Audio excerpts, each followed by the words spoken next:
नमस्कार। Welcome to Accurate Yoga. स्वागत है आप सभी का।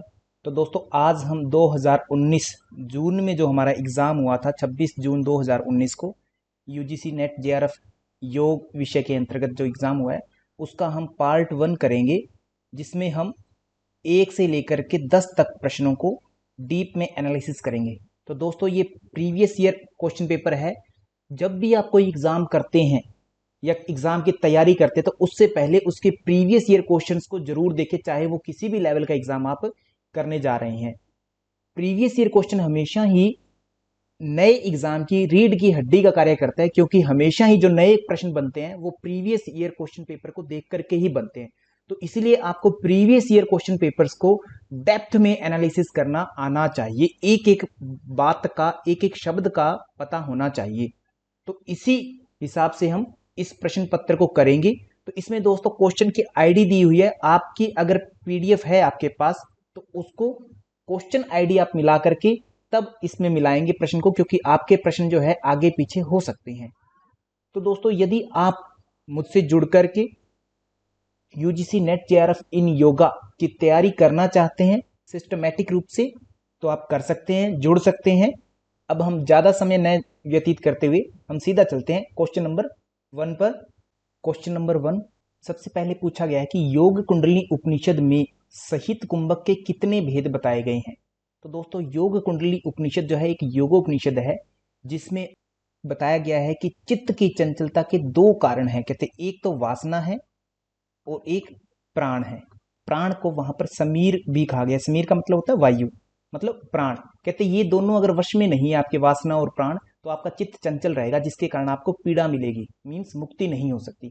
तो कहते इसके लिए आपको प्राण जय करना आवश्यक है। वासना को नियंत्रित करना है तो प्राण जय करिए, और प्राणों को नियंत्रित करना है तो वासना पर विजय प्राप्त करिए। मतलब एक दूसरे को अगर आपने कंट्रोल कर लिया तो दोनों के दोनों कंट्रोल हो जाएंगे और चित्त की चंचलता समाप्त हो जाएगी। तो इसलिए ऋषिवर जो है प्राण विजय के लिए उपाय बताते हैं। प्राण विजय के लिए, प्राण विजय के लिए वहां पर 3 उपाय बताए गए हैं। कहते एक तो मिताहार करें, फिर आसन बताए गए हैं, और उसके बाद में फिर शक्ति चालन बताया गया है, शक्ति चालन।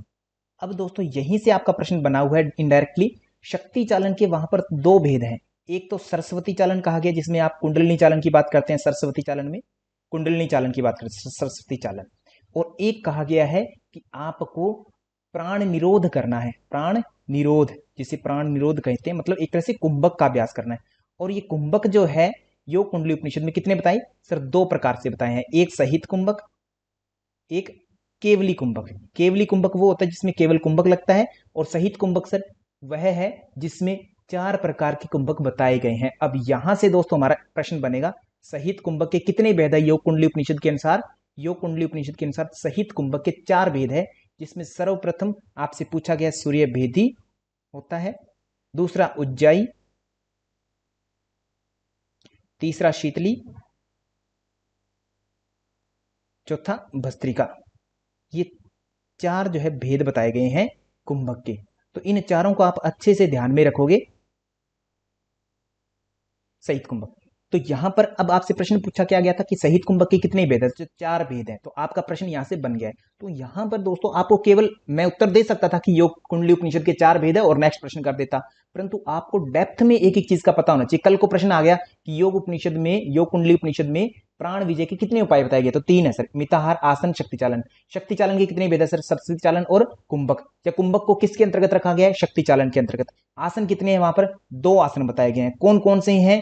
एक बताया गया है वहां पर पद्मासन, और एक बताया गया है वज्रासन। वज्रासन, जहां पर वज्रासन की विधि की बात करें वज्रासन के रूप में, तो वज्रासन वो वज्रासन नहीं है जो खाने के बाद में करते हैं। वज्रासन मीन्स सिद्धासन को वहां पर वज्रासन की संज्ञा दी गई है, सिद्धासन को। ये भी आप इंपॉर्टेंट पॉइंट है, नोट रखेंगे, ये जरूरी पॉइंट है आपका, सबसे इंपॉर्टेंट, कि सिद्धासन जो है उसको वज्रासन की संज्ञा वहां दी गई है। 2 आसनों का वर्णन किया गया है। यही सेम किसमें मिलता जुलता है, किस उपनिषद में है? सेम 4 सर, 4 कुंभक आपके योग बीज नामक जो हटियों का ग्रंथ है, योग बीज, वहां पर भी बताए गए हैं। कल को अब नया प्रश्न बन सकता है कि किस ग्रंथ में, निम्न में से किन किन ग्रंथों में 4 कुंभकों का वर्णन किया गया है? तो ऑप्शन में आपको रहेगा क्या? एक तो योग कुंडली उपनिषद और एक योग बीज। तो दोनों में ही सर 4 कुंभकों का वर्णन किया गया। और 4 कुंभक हैं कौन से, ये पूछ लिया जाए तो सूर्य भेदी, उज्जाई, शीतली और भस्त्रिका, ये चारों कुंभक बताए गए हैं। ये भी आप ध्यान में रखेंगे। तो इसी के साथ में हम नेक्स्ट प्रश्न पर चलते हैं। दूसरा प्रश्न है एक योगाभ्यासी को मिताहार करते समय उदर का कितना भाग रिक्त रखना है, खाली कितना रखना है? तो पेट का कितना भाग खाली रखना है आपको? अगर हठ प्रदीपिका आपने पढ़ी है, हालांकि यहाँ पर कोई टेस्ट का नाम नहीं दिया है, तो आपको हठ प्रदीपिका में मिताहार की परिभाषा पता होगी कि सुस्निग्धम सुस्निग्धम मधुरहारश्च चतुर्थांश विवर्जित है, चतुर्थांश विवर्जित है। ये चार मतलब चौथा भाग छोड़ना है आपको पेट का खाली। और शिव संप्रीते भुज्यते शिव संप्रीते मिताहारः स उच्यते, ये कहा गया कि वही कौन सा होगा सर? मिताहार कहलाएगा। मतलब चौथा भाग छोड़ना है। कितना भाग खाली रखना है सर? चौथा, एक चौथाई भाग जो है पेट का खाली रखना है। तो अपना प्रश्न क्या हो जाएगा सर? ऑप्शन नंबर 2 जो है राइट हो जाएगा इस प्रश्न का उत्तर। नेक्स्ट चलते हैं क्वेश्चन नंबर 3। नेक्स्ट, निम्नलिखित को भगवद गीता के अनुसार श्रेष्ठता के दृष्टिकोण से क्रमबद्ध करें। तो ये 4 ऑप्शन दिए गए हैं। अब यहां पर देखते ही आपको ये पता होना चाहिए कि ये प्रश्न भगवद गीता के किस श्लोक से या किस अध्याय से पूछा गया है। तो अगर आपको पता है तो इसको वीडियो को पॉज करेंगे और उस चीज को नोट करेंगे और उस तरीके से ही उत्तर देंगे इसका, उस श्लोक के अनुसार ही। वैसे मैं आपको जनरली बता देता हूं कि यह 12वें अध्याय का 12वां श्लोक है जहां से यह प्रश्न पूछा गया है।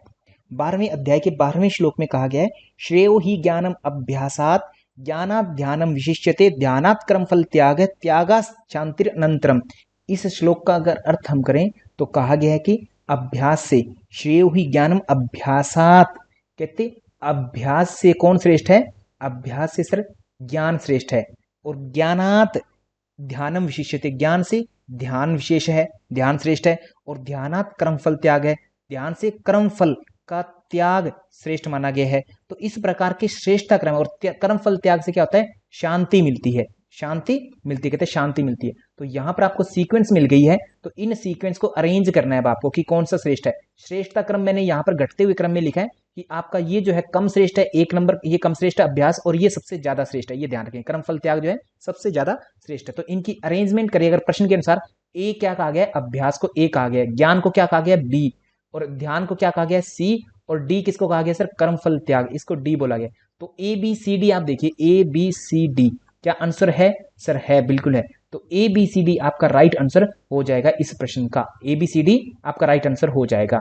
तो यहां पर दोस्तों 12वें अध्याय का 12वां श्लोक जो पूछा गया आपसे उस तरीके से प्रश्न का उत्तर आया है। तो इसलिए जो मेजर श्लोक हैं भगवद गीता के उनका अर्थ आपको अच्छे से पता होना चाहिए। इसी के साथ चलते हैं हम नेक्स्ट प्रश्न पर। क्वेश्चन नंबर 4 है। 4th प्रश्न की बात करें तो सिद्ध सिद्धांत पद्धति में प्राणायाम के कितने प्रकारों का उल्लेख किया गया है?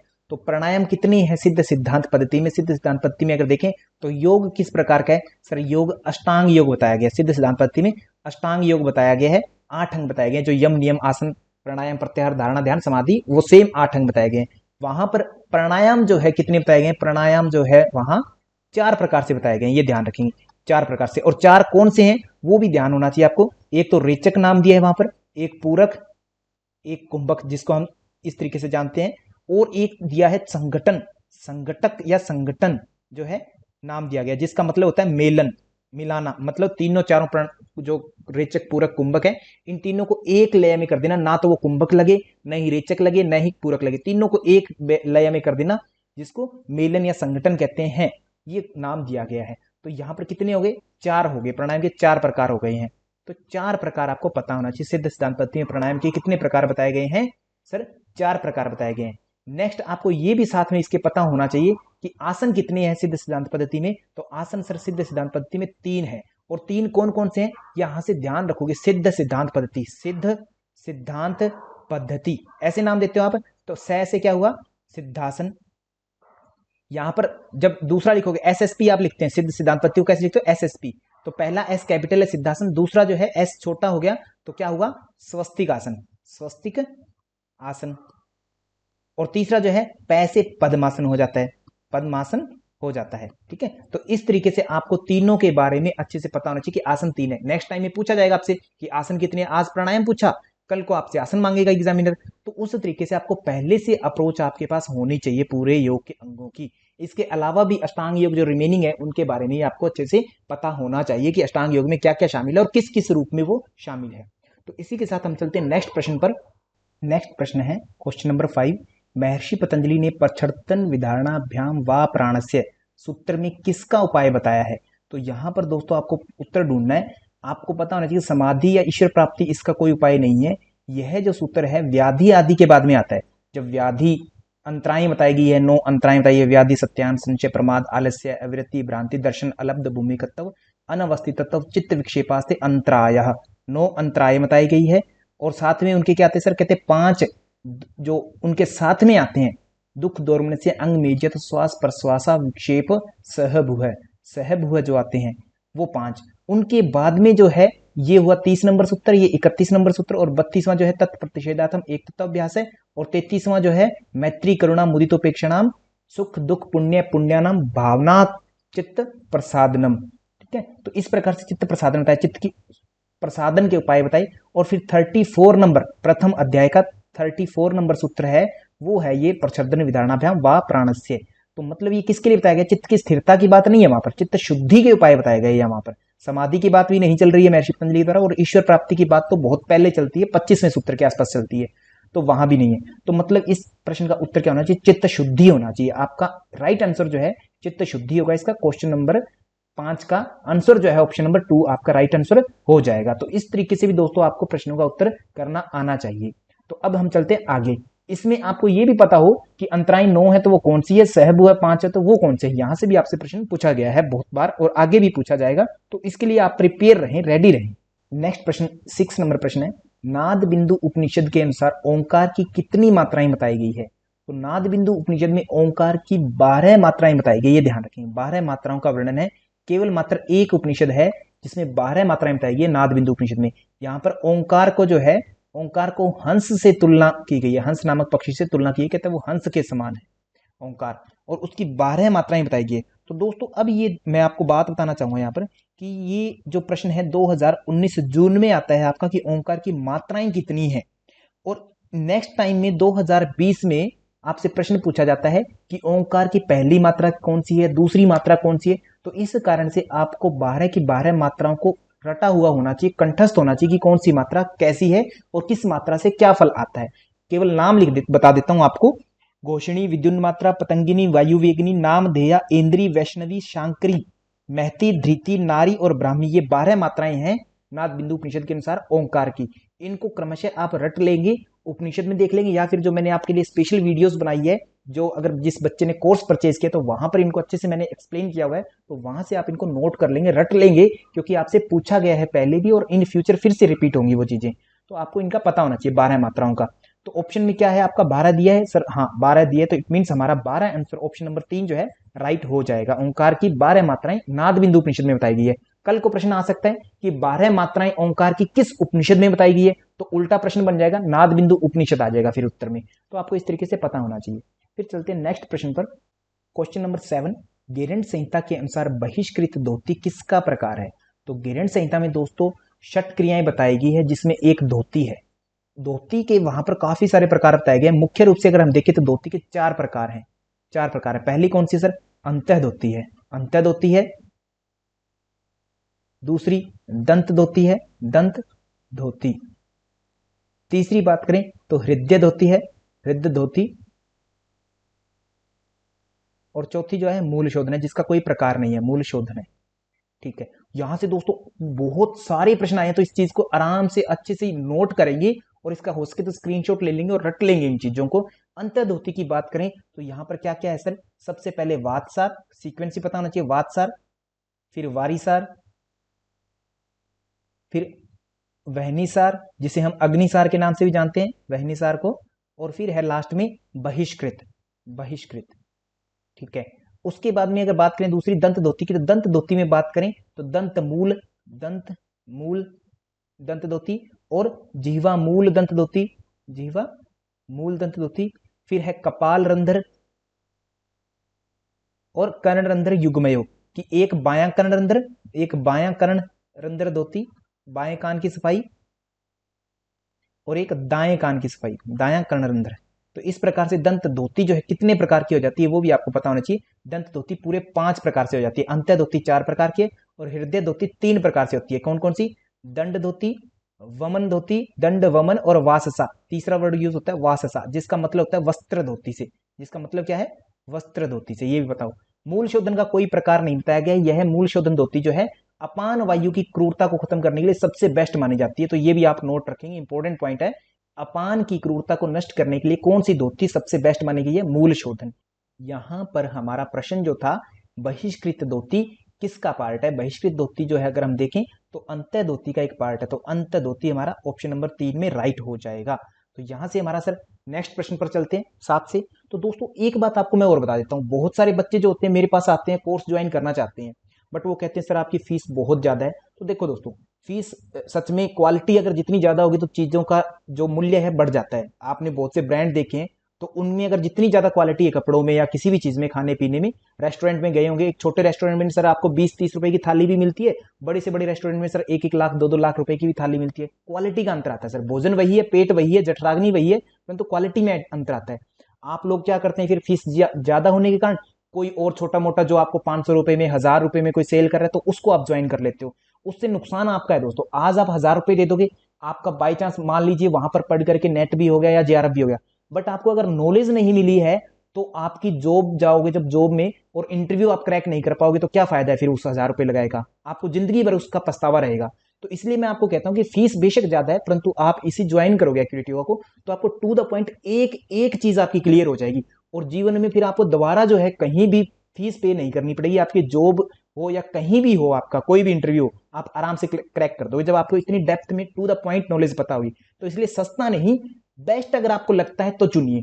मैं नहीं कहता कि मुझे ही चुनिए, अगर आपको कोई भी चीज दुनिया में बेस्ट लगती है, पैसे को वहां पर मत देखिए, पैसा मत देखिए, बेस्ट चीज को हमेशा चूज करिए आप। बेस्ट कि हाँ आपके दिल को पसंद आ रहा है, अब फिर उसके लिए पैसा खर्च किया जा रहा है तो कोई दिक्कत नहीं है। और ज्ञान प्राप्ति के लिए धन अगर देना भी पड़े तो उसे वेस्ट करना नहीं कहते, उसका सदुपयोग बोलते हैं। ज्ञान प्राप्ति में धन अगर लगाया जाए तो वही धन का सदुपयोग है। तो आप लोग, मैं आशा करता हूं कि आप जहां भी पढ़े इस तरीके से पढ़े कि आपकी जॉब तक वो पढ़ाई आपके काम आए, न कि केवल 2-4 दिन के लिए आपको फ्री में कोई चीज मिल गई और आपने पढ़ लिया और काम खत्म। तो ये ध्यान रखिए हमेशा ही, आपका जीवन बनना चाहिए। कहीं आप सस्ते में पढ़ करके कहीं पर और आपका जो है जॉब जो है आपको मिल नहीं रही है, जॉब में इंटरव्यू क्रैक नहीं कर पा रहे हैं, और फिर आप उसके लिए रो रहे हैं कि मेरे को पढ़ाई नहीं आ रही है। क्यों? क्योंकि आपने सस्ते में कहीं से ऐसे ही पढ़ लिया था। सिस्टमेटिक पढ़िए तरीके से। ऑप्शन नंबर जो इसका थर्ड हो गया। नेक्स्ट प्रश्न है प्रश्न संख्या 8। हठ प्रदीपिका के अनुसार लय का क्या लक्षण है? तो हठ प्रदीपिका में अगर बात करी जाए लय की, तो लय के जो लक्षण बताया गया वहां कहा गया विषय विस्मृति। कि लय क्या है? जैसे हम लय का मतलब क्या समझते हैं? लीन हो जाना सर, लीन हो जाना। जैसे आत्मा परमात्मा में लीन हो गई या लय हो गया, एकाकार हो जाना। जैसे पानी में नमक डाल दिया सर, नमक का और पानी का लय हो गया, एकाकार हो गया। मतलब नमक ने अपना जो वास्तविक स्वरूप है वो खो दिया है। अलग व्हाइट व्हाइट दिखता है, वो अब व्हाइट नहीं दिखता है, पानी में घुल करके पानी जैसा ही दिखता है। तो उसको हम क्या बोलते हैं? लय हो गया। जब हमारा चित्त जो है लय हो गया, लीन हो गया है, तो जो विषय है इंद्रियों के वो भूल जाता है पूरी तरह से, विषय विस्मृति आ जाती है। ये हठ प्रदीपिका में बताया गया। हठ प्रदीपिका में अगर आप 4th अध्याय में जाएंगे तो वहां पर आपको 4थे अध्याय में 34 नंबर सूत्र मिलता है। कहता लयो लय इति प्राहु कीदृशम लय लक्षणम अपुनर्वासो उत्थान लयो विषय विस्मृति। कहती 4थे अध्याय में 34वां सूत्र का है, कहता विषय स्मृति ही क्या है? लय है। तो इस प्रश्न का आपका आंसर क्या होगा? राइट।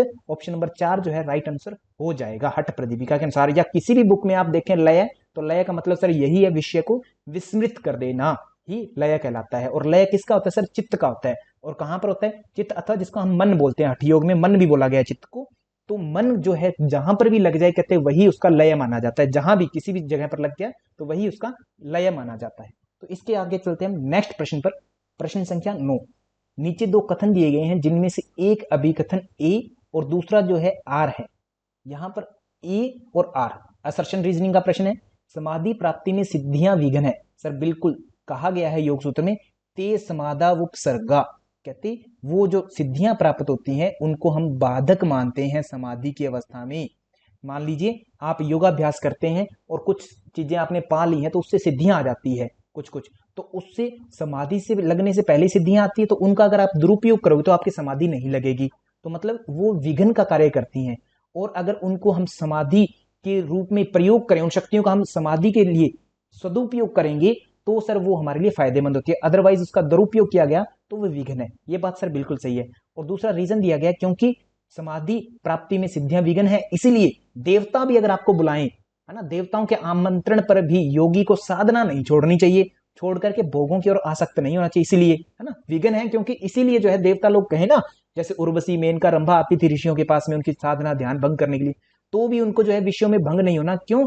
क्योंकि ये सिद्धियां जो है, जो भी मिली शक्तियां, उनके कारण वो जो आपको विषय जो है आपके पास उपस्थित हुए हैं, भोग आपके पास मिल रहे हैं, तो उन भोगों की तरफ आसक्त नहीं होना है। मतलब आर भी आपका ठीक है और इसकी व्याख्या भी, एक्सप्लेनेशन ठीक कर रहा है। तो ए और आर दोनों ठीक है और इनकी व्याख्या भी जो है, एक्सप्लेनेशन भी जो है बिल्कुल राइट है। ए और आर दोनों सही है, आर ए की व्याख्या भी बिल्कुल सही है। ऑप्शन नंबर 1 जो है हमारा बिल्कुल राइट हो जाएगा। नेक्स्ट प्रश्न पर चलते हैं हम, 10th नंबर प्रश्न पर। क्वेश्चन नंबर 10 है, योग सूत्र अनुसार चित्त परिणामों का कौन सा क्रम सही है? तो चित्त परिणाम किस अध्याय में बताए गए हैं, किस पाद में बताए गए हैं, वो पता होना चाहिए। कौन कौन से पाद है सर? एक सबसे पहला है हमारा समाधि पाद है योग सूत्र में, समाधि पाद। दूसरा जैसे कौन सा है? साधन पाद। इनका भी सीक्वेंस आपको पता होना चाहिए, साधन पाद है। तीसरा विभूति पाद है। चौथे की बात करें तो आपका चौथा जो है कैवल्य पाद हुआ। अब यहां पर विभूति पाद में आपके यहां पर विभूतियों का वर्णन आता है, जहां तीसरा अध्याय है इसका नाम, और तीसरे में ही चित्त परिणामों का वर्णन किया गया है। 9वां 11वां और 12वां जब आप सूत्र देखेंगे तो वहां पर चित्त परिणाम बताए गए हैं। तो इनको याद रखने का एक सिंपल सा तरीका है, नशा। नशा सुनते हैं आप? नशा, उस तरीके से याद रखेंगे। तो NSA, हमारा अजीत डोभाल जी हैं, NSA है ना, नेशनल सिक्योरिटी एडवाइजर। तो उस वर्ड को आप याद रख लेंगे, NSA को। तो NSA क्या होगा सर? निरोध परिणाम, एक निरोध परिणाम हुआ। और दूसरा एस से अगर बात की जाए तो समाधि परिणाम, समाधि परिणाम। और ए से बात की जाए तो एकाग्रता परिणाम, एकाग्रता परिणाम। ये इनकी सीक्वेंस है, इसी तरीके से आपको रखना है, इनको याद रखना है। तो यहां पर NSA क्या हुआ सर? ऑप्शन नंबर 4 जो है बिल्कुल राइट हो जाएगा आपका। क्वेश्चन नंबर 10 का आंसर जो है 4 आंसर आपका हो जाएगा, निरोध, समाधि और एकाग्रता परिणाम। ये ध्यान रखेंगे। इसी तरीके से आपको सारा का सारा सिस्टमेटिक तरीके से प्रश्न उत्तर करने आने चाहिए। इसी के साथ दोस्तों हमारा पार्ट 1 जो है 2019 जून का कंप्लीट होता है, 1 से 10 क्वेश्चनों को। यदि आपको वीडियो अच्छी लगी हो तो जरूर लाइक करें, शेयर करें और अपने व्हाट्सएप स्टेटस पर लगाएं, फेसबुक पर शेयर करें, अपने मित्रों के ग्रुपों में भेजें, ताकि इस तरीके से आप शेयर करोगे तो आपके दोस्तों के काम आएगी। और शेयरिंग इज केयरिंग, जो दूसरों की केयर करता है उसकी केयर खुद भगवान करते हैं। तो इस तरीके से क्या था, भगवान केवल शेयर करने मात्र से आपको JRF दिलवा दें या जीवन में आपके महान उपलब्धियां आपको दे दे। इसलिए आप अच्छे से एक एक चीज को आप पढ़ें, एनालिसिस करें डेप्थ में। जाते जाते यदि आपने हमारे चैनल को सब्सक्राइब नहीं किया तो सब्सक्राइब कर लें और साथ में दिया गया बेल आइकन जरूर दबाएं, जिससे आपको जैसे ही मैं वीडियो अपलोड करूं तो सबसे पहले आपको वीडियो का नोटिफिकेशन मिले। So thank you to all, धन्यवाद।